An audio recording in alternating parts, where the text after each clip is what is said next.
Good morning and welcome.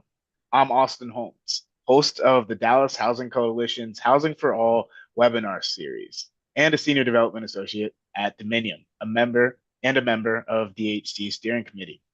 Today is the 51st installment of our Housing for All series sponsored by Dominion. We're excited to start interviewing our upcoming Dallas Zoning 101 Community Talk facilitators.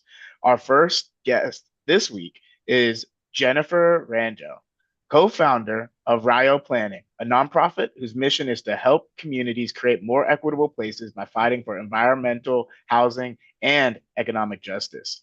Jennifer will be facilitating our first Zoning 101 community talks beginning next week in West Dallas, Oak Cliff, Bachman Lake, Pleasant Grove, and later in October in Vickery Meadow. Jennifer holds a Bachelor of Science in Recreation, Park, and Tourism Science from Texas A&M University and a master's degree in City and Regional Planning from the University of North Carolina at Chapel Hill. After graduate school and prior to Rio, she joined the Inclusive Communities Project, an affordable, fair housing organization where she served as the Planning and Community Outreach Director. On behalf of the entire DHC, thank you for our passion and service. Thank you for your passion and service to Oak Cliff, leading our upcoming community talks, and for joining us this morning. Welcome, Jennifer. Hi, good morning, everyone. Good morning, Austin. Very excited to be here. Thank you so much for the opportunity and the work that y'all are doing, not just in Dallas, but even in Austin. For sure. Yeah, a lot of work to do certainly as no one knows better than you. So let's go ahead and start at really the highest level. For someone who doesn't think about planning or zoning day to day, why should residents and not just, planners and developers care about zoning and urban planning? I have 3 points. Number one, zoning and urban planning, as technical as it can be, it's about you at the end of the day. And when I say that, it's because it's going to impact your experience in your neighborhood, in your city, as you move around in North Texas. So it's not something that you could kind of kick on the side of the road and it's like, that doesn't affect me. Because if anything, zoning and urban planning is always speaking on your behalf. And so it's important to, one, be aware about, okay, well, what is that narrative saying? Because oftentimes zoning and urban planning, it's like, well, what's the vision, right? What Hmm. is that backbone of what people want to see, feel, experience? And if you're not part of that conversation, then you may not be included within that vision Yeah. because they don't have what, and typically, right, like zoning and urban planning is done like at the local level, like Hmm. cities or regionally speaking as well. Like when you look at transportation, for example. So it's like you want to make sure that these local decision makers and regional decision makers have some type of information about what you believe, what you've experienced, and sometimes too, like why it matters. It's because a lot of times, if you ever seen like the Truman Show, the movie, Hmm. Yeah. it's that type of moment of aha, like, oh, there's this whole thing at play that's been kind of impacting me as I move along within my city or my neighborhood, wherever you grew up or have moved within, the US or the parts of the, even outside the US as well. Hmm. It's all these decisions have always had some type of impact, but we don't always realize, and we could talk a little bit more, right, why that has occurred. Hmm. But that would say high level zoning and urban planning, it's just about you. So you want Yeah. to be sure that you are part of the conversation then. Definitely. Yeah, no, that's a good way to put it. You are shaping the built environment in many ways with zoning and planning, and it will impact individuals. And so individuals should make their voices heard. So a lot of us come into the conversation with assumptions and myths about zoning. I was wondering if you could just share maybe some common misconceptions that you've seen folks have about zoning that you could maybe clear up for us here. Yeah, just thinking about the word zoning without any type of point of reference, it could mean a lot of things. And surprisingly, one thing I found out early on, it's confused for school attendance zones. So Mm, sometimes DISD or other entities are going through like their own type of zoning changes, attendance wise speaking. And yeah, so people I have found, especially like parents who are really involved, they get confused that, oh, zoning is the same thing as attendance zones. Metaphorically means the same thing, but specifically logistically, it's two different things, you know? mm, It's like there's so many layers of districts and zones that could get conflated. Uh, yeah, so that's one I've seen that really yeah. caught me off guard.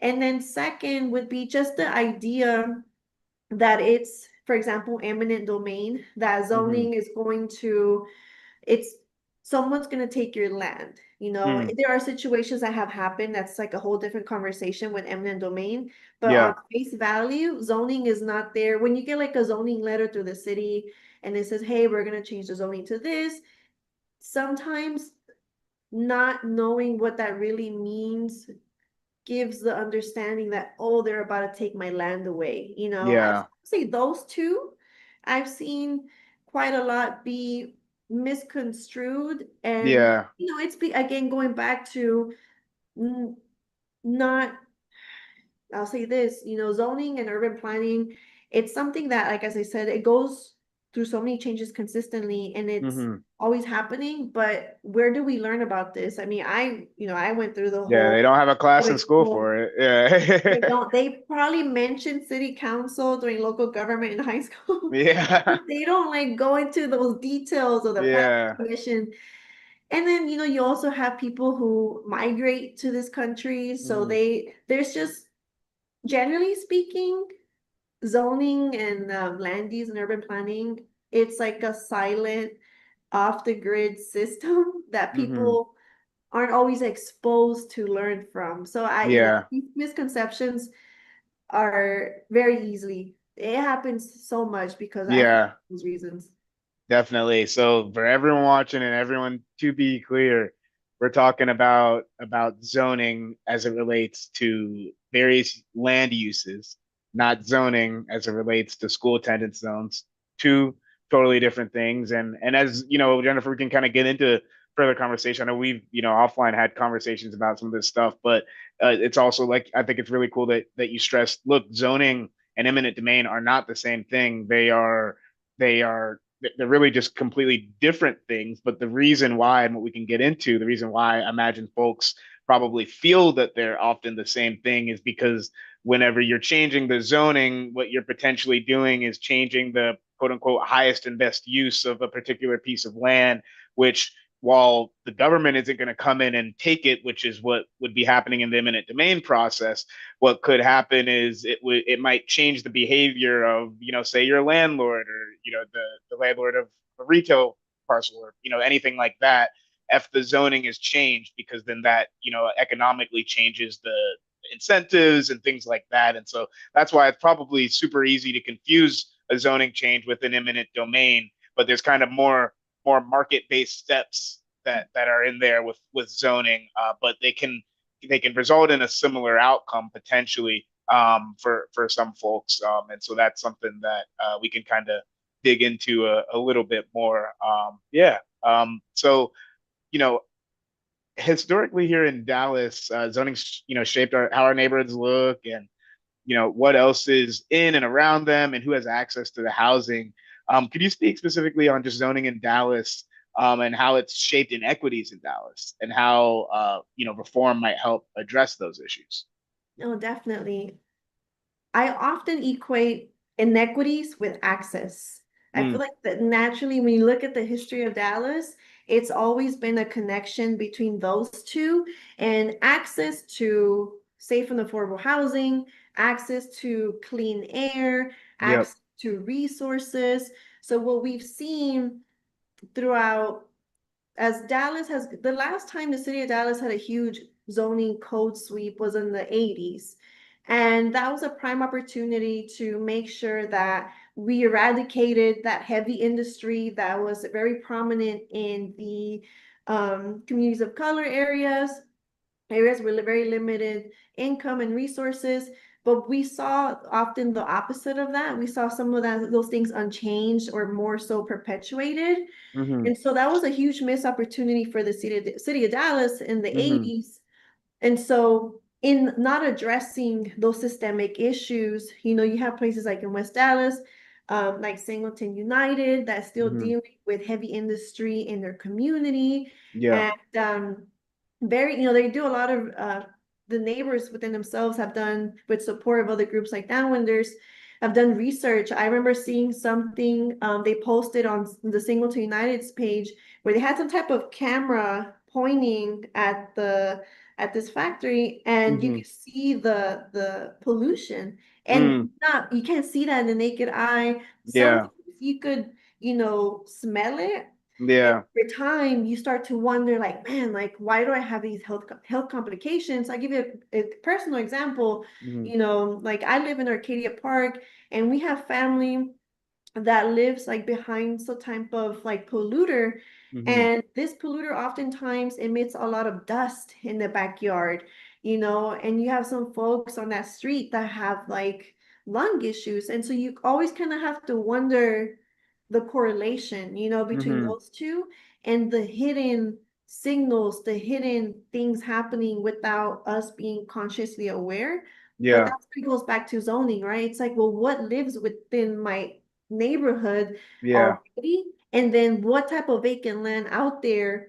What's the what does the fortune teller kind of say? Yeah, I feel like Yeah. oftentimes it's like the crystal ball. It's like, okay, Yeah. you are AR. Like, what is Yeah. Gotta RV? pull up that future land use and see what they're headed towards. Yeah. Exactly. So those are the type of like inequities that we've seen. It's like Mm-hmm. lack of access of, safe and affordable housing, because when you also look at historically, there are areas that are very well resourced, but are often off limits because Mm-hmm. it's not affordable for families, Mm-hmm. right? So if you have a community with big and large lots, I mean, it's very likely it's not going to be as affordable, Yeah. as other parts of Dallas. So even if the intention might not be to close it off, you kind of have to look at the ripple effects of what does the existing zoning, what kind of barriers, invisible barriers is kind of already setting up for people. Mm-hmm. So they don't, so again, zoning and then these inequities historically in Dallas have confined people in places, Yeah. and so now, just looking at the reform, and going back to like, well, what is even zoning to begin with, right? So Mm-hmm. zoning, the purpose, right? Because if you think about it, it's a type of police power that local government has, because you buy a land, and how is the local government going to tell you, oh, you can't put like a carnival, or you can't put like a cemetery, you know what I mean? Yeah. Yeah. Yeah. And the whole kind of North Star intention is that zoning is supposed to promote the public health, Mm-hmm. general welfare of everyone, and Yeah. safe. Theoretically, that's what it's supposed to do, but we But in those things Dallas, can come into conflict all the time. Yeah. all the time, and you still have places that haven't had that promise that zoning was said to be created for, Mm-hmm. and are working in that direction. And so to wrap up on that question, a resource I would recommend people, because this is like a whole rabbit hole, and there's like documentaries, BC Workshop, um, Yeah. with one called Out of Deepwood. We have Floor Farms, you have 10th Street. I mean, Mm-hmm. there's like a whole history in Dallas of people that have fought or fighting for a Mm-hmm. better future. So there are two very prominent civil rights attorneys in Dallas, Michael Daniel and Laura Becerra. They have a website, I believe it's called, if you Google their names, I believe it's called Daniel and Becerra Law Mm-hmm. Firm. You'll see their website when you check on Google. Mm-hmm. I recommend their website because they often have a lot of information about history that has happened as it relates to zoning and these Yeah. inequities. And they also have a map about how the 1980s, didn't do these shift and changes for some of these communities, and the work that is being done to undo, that harm. So everyone, again, is able to thrive in place. Because Mm-hmm. sometimes I'll say this, when we think about fair housing, it's not just a bubble, Yeah. environmental issues are also a huge conductor to make sure that we fulfill the fair housing promise that we're also Yeah. supposed to fulfill. And so it's like if people are dealing with heavy industry around them, they're not Yeah. able to enjoy their home. It's also affecting like the value of their home. It's affecting their home physically, like in Yeah. our personal case here in Arcadia Park, there's dust. And so it's a whole, like to your point right earlier, it's a whole ecosystem of zoning. It's all these pillars matter and kind of push each other forward or backward. Got it. And I want to just dig in on a few of the item, kind of three separate categories that you kind of outlined, I think beautifully that I think are really important for folks to hear and touch on in the way that zoning can impact their lives. So the first one you kind of touched on was zoning, basically zoning hurting your community, zoning based off of the allowed uses, um, changes in zoning, what have you, in your potentially in your residential community, having potentially harmful uses nearby where you live, that sort of zoning can hurt your community. And so if something is changed to one of those harmful uses in your community, that can hurt you. So that's the example of an existing community getting hurt by some zoning. And then what you also talked about is on kind of the flip side is zoning also being exclusionary. And so zoning being a tool for certain areas, particularly areas of affluence, to keep folks out of those places. Because generally, you increase the density, you're going to increase the affordability of whatever can be built there. If that one parcel can hold one home, and the land seller wants to sell it for what they want to sell it for, and so if that parcel can hold one home, then that's the price. Then you got to build that one home, and someone has to buy a big home on one parcel for in that situation. But if the zoning was more dense, then you would be able to put an apartment there or something like that, and then you would have different units, and then those units can be rented at a lower price than what that one home was going to have to pay. So in that way, zoning can be exclusionary from other communities. And then the third piece that I would love if you could kind of tie into the first question or the second question we were talking about kind of changes in zoning and how it's not eminent domain, but it can feel that way, is zoning related to gentrification. And so this is an example of zoning. It's not technically a harmful use. It's not a use that is innately health wise problematic that's coming into your community, but it is a use that can cause changes in your community that might not be good, and that can run the gamut in terms of what sort of those changes are, and it can be subjective in terms of whether or not these changes are good or bad. But could you maybe speak to how zoning is related to gentrification, and how sometimes in some examples upzoning and getting more density can really help an area become more affordable, but in other examples upzoning and getting more density can change the highest and best use, and then cause certain types of displacement. So can you, because for me and for folks, I imagine it's probably confusing where they're saying, well, you want more density here, but you don't want more density here sometimes, and the zoning is just complicated. Can you explain that third bucket a little bit?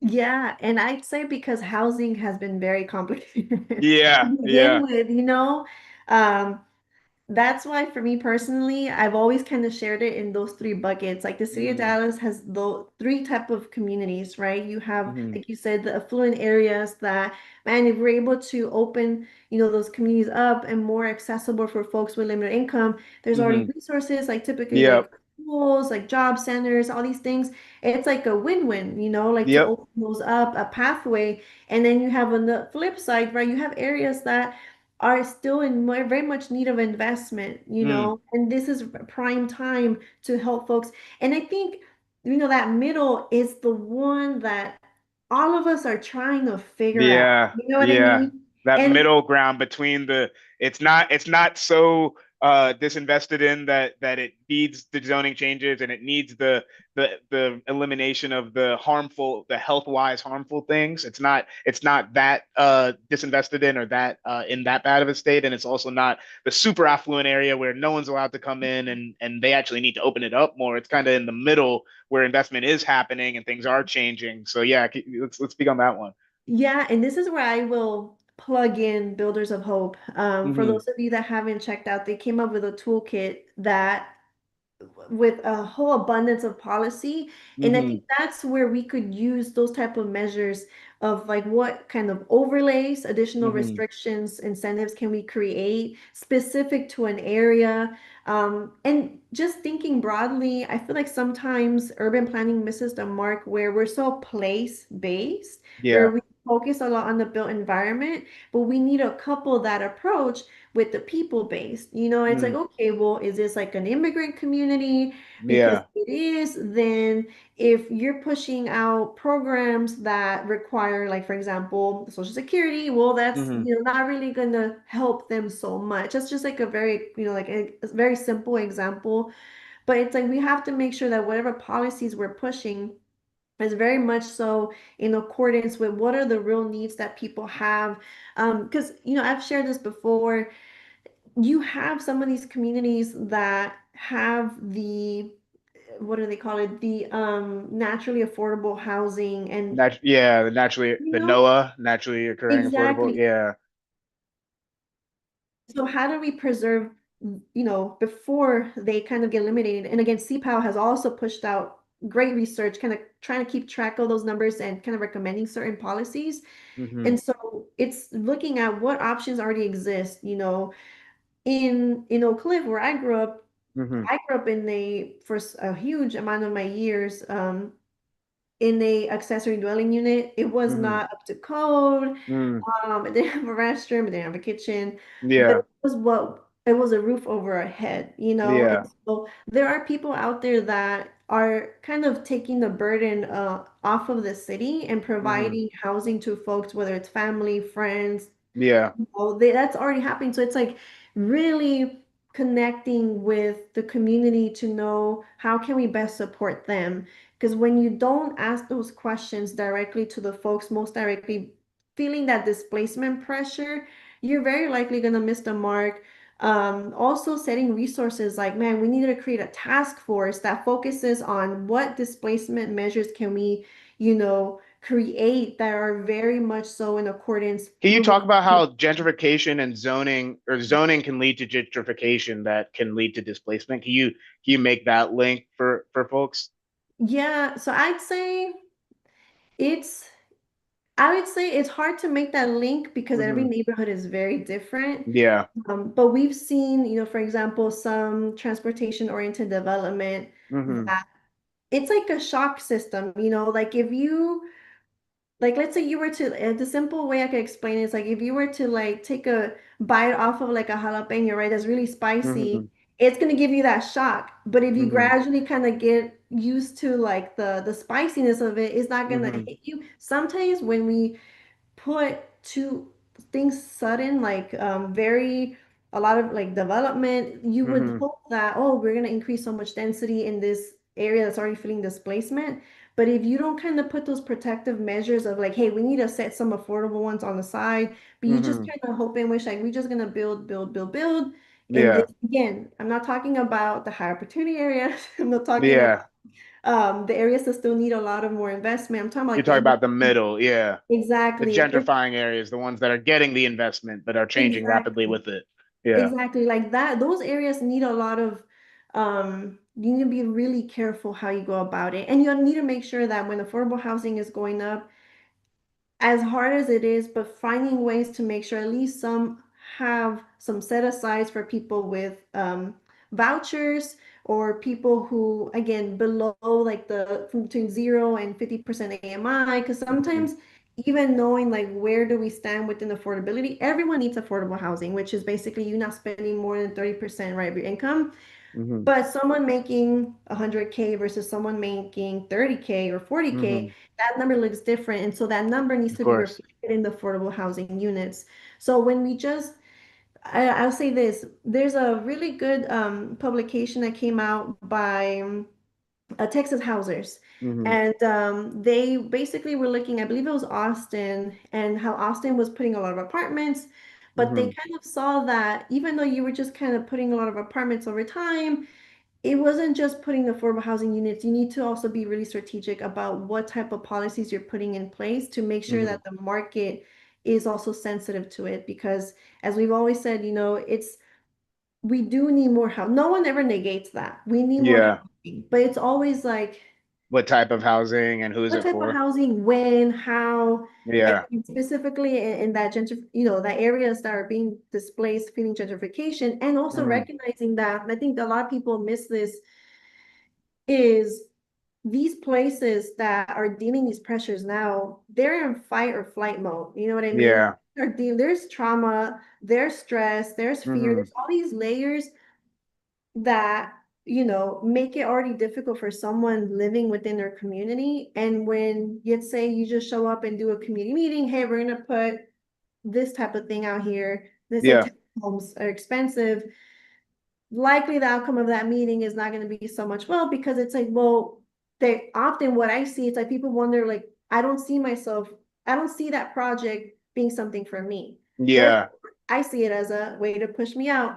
So long story short, there's no, like they say, silver bullet. There's none of that. Yeah. What's needed is investment in, taking the time to connect with the people, in their communities. That's something Rayo has done. We've Mhm. knocked on doors, spoken with people, asked them, what are those pressing issues, talking with the small businesses, and having those conversations and collecting that information so that way you can make a sound judgment of what type of policies may work or may not work. Yeah. No, and it's a ladder approach, and sometimes Yeah. you miss the mark, but it's a matter Definitely. of not just basing it off of your own understanding. And I mean, like, as professionals, as elected officials, or even as neighborhood association leaders, it's like, how well do you know your neighbors? How well do you know your constituents? How well Yeah. do you know the people you serve?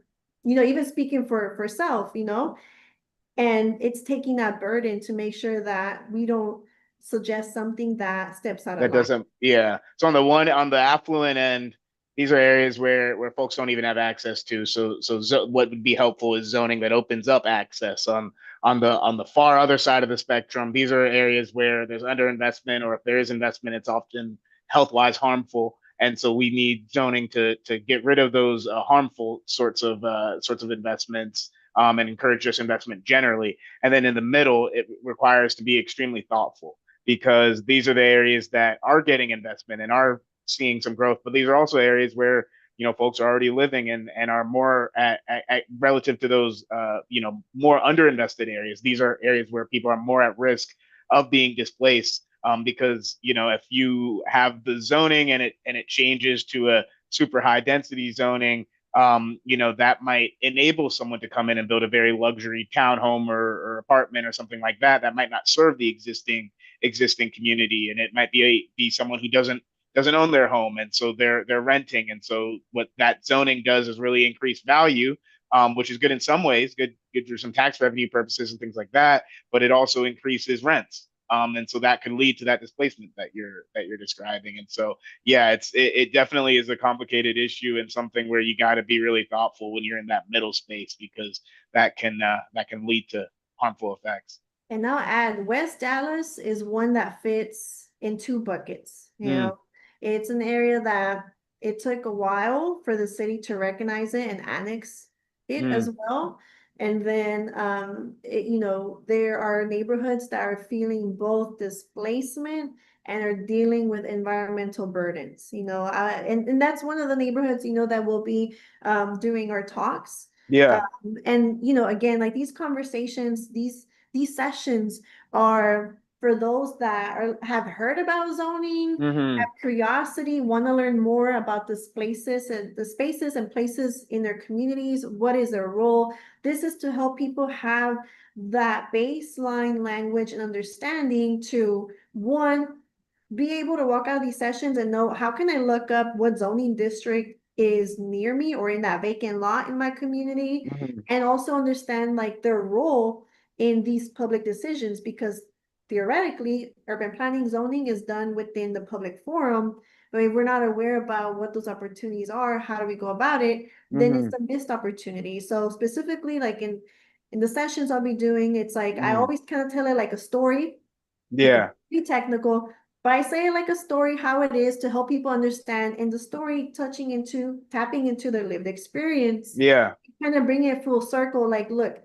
if anything, understand what the promise of zoning is. How do you Yeah. look at zoning, to be aware of what goes on, and how do you stay engaged in these type of conversations? Like I would Yeah. say, again, baseline, that is what I'm hoping people walk away with so they Yeah. can continue and grow their learning. This is a great opportunity for people who, may have heard, may have been part of some zoning cases, but kind of still want the big picture of how it all kind of fits within the framework of a comprehensive plan, Yeah. their neighborhood, like maybe a neighborhood plan, what can they advocate for? Hmm. And then just like for their own future. Yeah, 100%. I mean, I really appreciate you kind of bringing it back to the zoning talks that you're going to be leading and explaining, hey, this is how folks are, this is what folks are going to be armed with when they walk away. They're going to know how to look up these things, and you're going to make it a really approachable conversation by making it a story and connecting it to their lived experience. So that's really awesome and really something that's exciting for these upcoming talks. So I really appreciate you kind of articulating that and leading the talks themselves because I think they're going to be really impactful. So after the talks, the Dallas Housing Coalition will be hosting an inaugural resident housing summit on November the 22nd. Hopefully, bringing many of the community talk attendees from across the city together with your peer facilitators, Dee Powell and Brandon Polenker. How would you like to see the attendees kind of apply what they learned at your talk to the housing summit and beyond after that?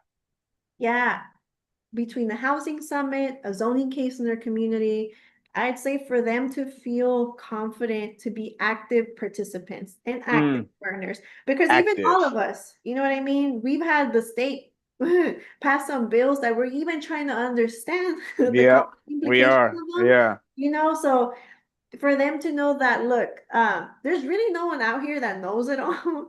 Yeah. We're all still learning because, like you Yeah. said, there's a market at play. There's all these different factors that kind of put, push and pull these Hmm. situations.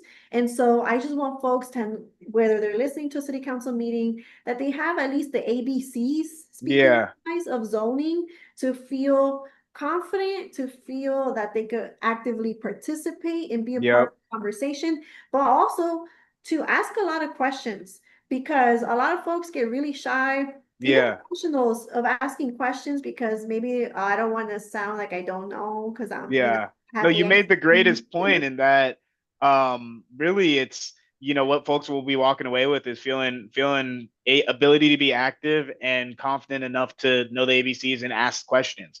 Because I think you put it beautifully and you're saying, look, their bills passed and Yeah. council members, developers, lawyers, everyone sometimes are trying to figure it out themselves. And so they don't even, a lot of these bills, they need to be interpreted legally. Some of them haven't been tested, and so it I think it's really helpful whenever someone who obviously has a lot of zoning and planning experience like yourself is able to say, look, I don't know everything.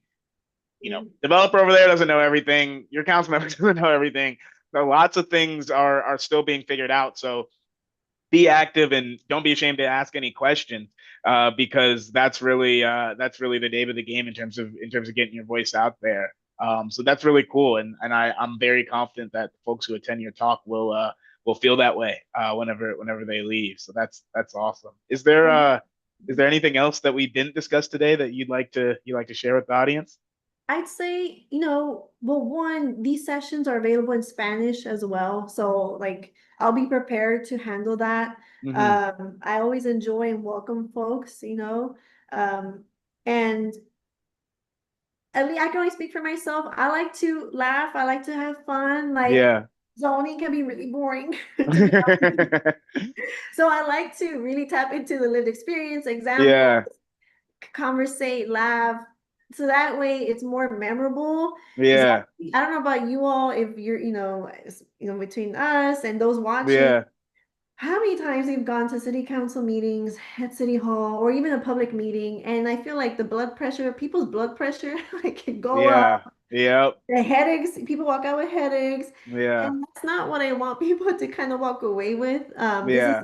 thankfully like this is an opportunity for people to be proactive. This is a Uh, learning it's not environment. Yeah. exactly in a Yeah. friendly, welcoming environment for us to just grow and learn, and maybe they'll ask a question that I didn't think about. Hmm. So that's the purpose of all of this is just to grow our understanding and to also know that we're, again, urban planning is about you. It's about a Yeah. narrative, it's about a story. So if you don't put your story out there, then someone's going to write it for you or ignore yours. Mm, that that's excellent.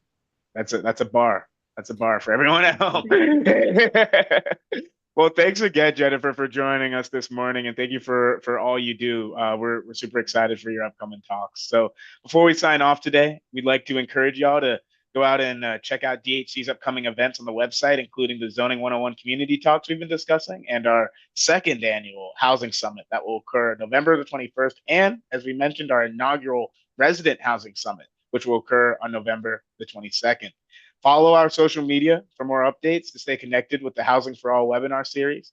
Visit our website, dallashousingcoalition.com, to subscribe to our communication and become a member of the coalition today.